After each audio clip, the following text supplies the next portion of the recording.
मेवाड़ में एक व्यक्ति हुए हैं गोकुल दास। बहुत पुरानी बात नहीं, शाहजहाँ के समय की। अकबर ये शाहजहाँ के समय में अजमेर में वो राज दरबार में बैठा था तो कुछ कवि लोग आए, उन्होंने थोड़ी सत्य बातें कही। ये मोबाइल अपना एक बार जरूर देख लीजिए। आपको नहीं आता हो तो किससे कह दो, उसे जो कर देगा, जैसे मैंने करवा लिया। तो वहां कटु उक्ति के कारण से उन चारणों को जेल में डाल दिया। अब उनके परिजनों ने उनको छुड़ाने का प्रयत्न किया, किंतु शाहजहां माना नहीं। किसी ने कहा कि गोकुलदास का प्रभाव है बादशाह पर, आप उनको कहो। वो गोकुलदास के पास गए। गोकुलदास ने जाकर के बादशाह को कहा। बादशाह ने उसको भी इनकार कर दिया, कहा कि ऐसे कैसे छोड़ दूं, इन्होंने गलती की है। तो उन्होंने कहा कि पूरा हिंदू समाज इनके कारण से आपके ऊपर कोपी होगा, इसलिए आप इसको छोड़ दीजिए। वो माना नहीं, पर गोकुलदास को वो नाराज नहीं करना चाहता था। उसने एक तीर फेंका। उसने कहा कि तुम इन चारणों के बदले में कोई शीश दान करना चाहे, सिर कटाना चाहे तो सिर कटा दे और चारणों को छुड़ा के ले जाओ। इतने लोग तुम लेकर के आ जाओ। उन्होंने 15 दिन का समय मांगा। आप आश्चर्य करेंगे, वो जिस व्यक्ति के पास में गया और उसने जाकर के कहा कि हिंदू धर्म की रक्षा के लिए चारणों को बचाना बहुत जरूरी है और उनको बचाने के लिए शीश कटाना जरूरी है, क्या तुम अपना शीश कटाने के लिए तैयार हो? जिसको भी कहा वो तैयार हो। निश्चित अवधि के बाद में उन लोगों को लेकर के वो पहुंचा और शाहजहां के सामने जाकर के कहा कि ये सब तैयार है। वो तो दंग रह गए, ये सिर कटाने के लिए तैयार है, उनको छुड़ाने के लिए।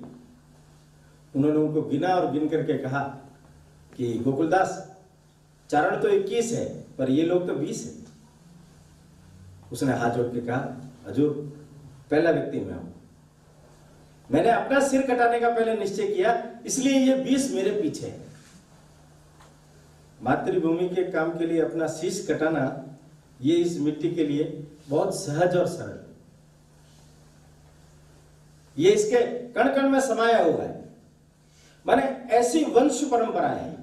मैंने ये उदाहरण जानबूझ करके एक आम आदमी का दिया, राजे रजवाड़ों का नहीं दिया, आम आदमी का दिया। क्यों दिया? उसके पीछे का कारण एक ही है कि यहां का जन जन के अंदर जिस प्रकार का श्रेष्ठतम संस्कार है वो हमारे लिए समझने की बात।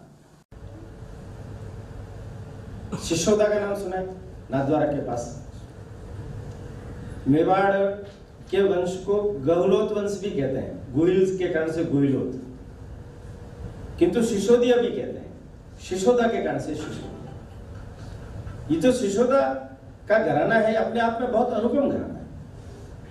मैंने आप देखिए, महारानी पद्मिनी के जो पति थे रतन सिंह, वो भी शिशोदिया थे। वो गोद आए थे, समर सिंह जी के पुत्र नहीं था, इसलिए रतन सिंह को गोद लिया। लक्ष्मण सिंह वहां के ठिकानेदार थे, उनके ये छोटे भाई थे। अलाउद्दीन खिलजी का आक्रमण हुआ, हमने सारी वो कथा सुनी है। वो तो एकदम गल्प है कि पद्मिनी ने चेहरा दिखाया। आप में से जो लोग चित्तौड़ गए होंगे, महाराणा रतन सिंह का महल देखेंगे और उसके बाहर का बड़ा तालाब देखेंगे तो आपको समझ में आएगा कि पद्मिनी महल तो उसके सामने कुछ भी नहीं है। ये पद्मिनी महल अलाउद्दीन का लड़का खिंजर खां उसने बनवाया अपने आमोद प्रमोद के लिए। बाद में किंवदंतियों से इसको पद्मिनी महल का नाम दे दिया गया। इसका निर्माण भी पद्मिनी के बाद का है और पद्मिनी ने कहीं कोई दर्पण में शक्ल वगैरह नहीं दिखाई। सतीत्व की रक्षार्थ 16,000 क्षत्राणियों ने बलिदान दिया है। हंसते हंसते जौहर की ज्वाला को स्वीकार करने वाले लोगों का सत कितना जबरदस्त होगा, वो कैसे शक्ल दिखाएंगे। और वो भी अलाउद्दीन खिलजी, जो लंपट के नाम से ही सारे देश भर में जाना जाता था, उसके बारे में सब जानते थे। जालोर, रणथंभौर, गुजरात, इन सब स्थानों पर उन्होंने जो कारनामे किए हैं। और सबसे बड़ी बात तो यह है कि उसने अपने परिवार में ही जो कुछ किया है, उस समय के कालखंड के अंदर जो लिखी गई पुस्तकें हैं, उसमें आप पढ़ेंगे तो आपको सब ध्यान में आएगा। किंतु मैं बता रहा था, शिशोदा का घराना, ये अलाउद्दीन के खिलाफ जब युद्ध हुआ, इसी एक घराने के 13 लोगों का बलिदान। कैसे? लक्ष्मण सिंह ने जब युद्ध शुरू हुआ तो अपने एक भाई को राज तिलक करके युद्ध में भेजा, उसके मृत्यु पर दूसरे को भेजा, उसकी मृत्यु पर तीसरे को भेजा। 7 भाई 6 पुत्र, उन सबका एक ही दिन में महारावल के रूप में राज तिलक करके युद्ध भूमि में भेजना और उनका बलिदान होना, ये अपने आप में बहुत बड़ी इतिहास में अनूठी घटना। और इसी शिशोदा के 3 और महापुरुषों का नाम मैं बताना चाहता हूं। रतन सिंह के एक भाई थे कुंभकर्ण, इस युद्ध के बाद में टिहरी गढ़वाल उसी क्षेत्र में चले गए। इनकी 34वीं पीढ़ी में पृथ्वीपति शाह पैदा हुए, जिन्होंने नेपाल गणराज्य की स्थापना की। इसलिए आपने सुना होगा नेपाल के जो राजा लोग हैं वो राणा है, ये राणा वंश है शिशोदा का। अमीर का नाम सुना है, महाराणा अमीर, ये लक्ष्मण सिंह के पोते थे। हरि सिंह इनके पिता तो युद्ध में मारे गए थे, इनके चाचा अजय सिंह वो जीवित थे। बचपन में ही बहुत बहादुर थे। 12 साल की उम्र में एक मुंजा बालेचा करके डकैत था, उसका सिर काट करके लिया। इसकी वीरता पर मुक्त होकर के इनको ठिकानेदार बना दिया। तो इन्होंने कहा नहीं, मुझे तो चित्तौड़ को मुक्त कराना है। 1303 से 1326 तक चित्तौड़ हमारे पास नहीं था। खिंजर खां अलाउद्दीन का लड़का, वो वहां का था, मैंने कल बताया, खिंजराबाद नाम कर दिया गया था। उसके बाद मालदेव को वो दे करके गया। अमीर ने वापस चित्तौड़ को प्राप्त किया और अपने पूर्वजों के गौरव को पुनर्प्रस्थापित किया। अमीर के चचेरे भाई माने अजय सिंह जी के लड़के सज्जन सिंह और क्षेम सिंह, ये इस समय में कोल्हापुर चले गए, वहां उन्होंने अपना नया राज्य कायम किया। ये सज्जन सिंह है, इनकी 18वीं पीढ़ी में छत्रपति शिवाजी महाराज पैदा हुए, मैंने वो भी शिशोदी।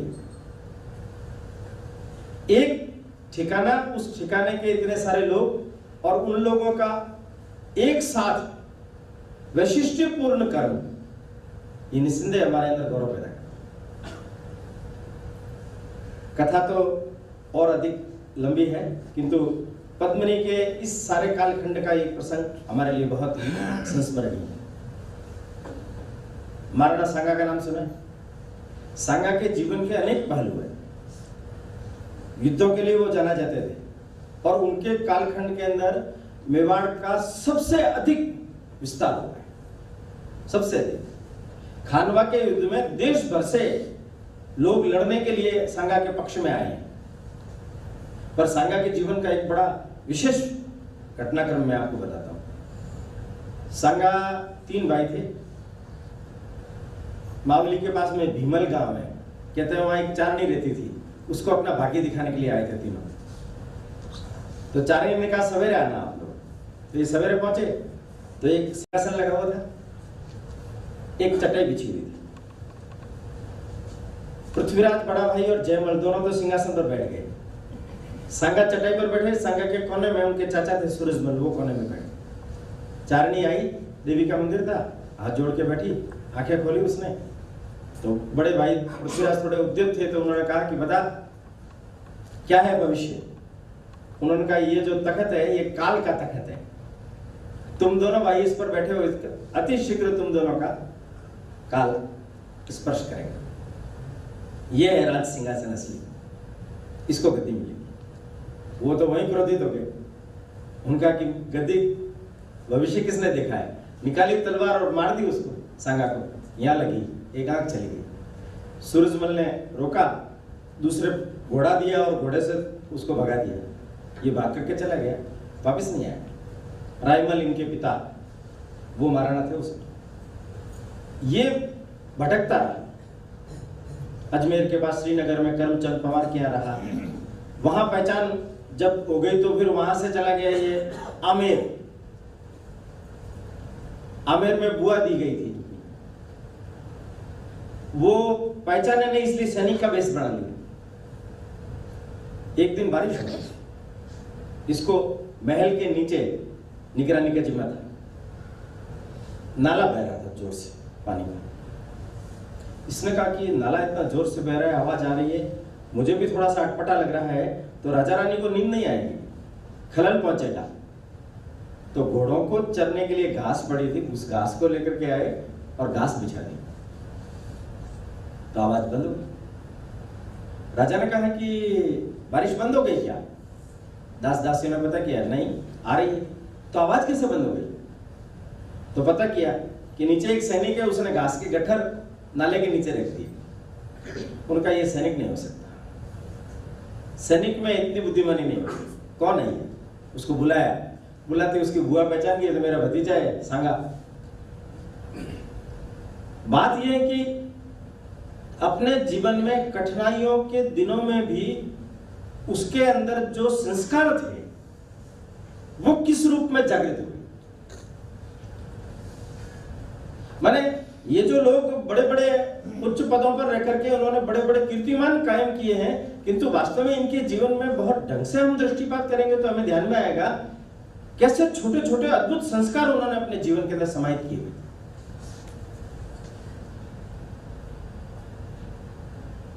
मीराबाई का तो सुना ही है, मैंने कल बताया, महाराणा प्रताप की ताई थी वो। मेवाड़ से जाने के बाद में मेड़ता पुष्कर होते हुए वृंदावन पहुंची। वहां जीव गोस्वामी करके एक बड़े संत थे, ये उनसे मिलने के लिए गई। तो जीव गोस्वामी ने एक प्रण ले रखा था, मैं स्त्रियों के दर्शन नहीं करता।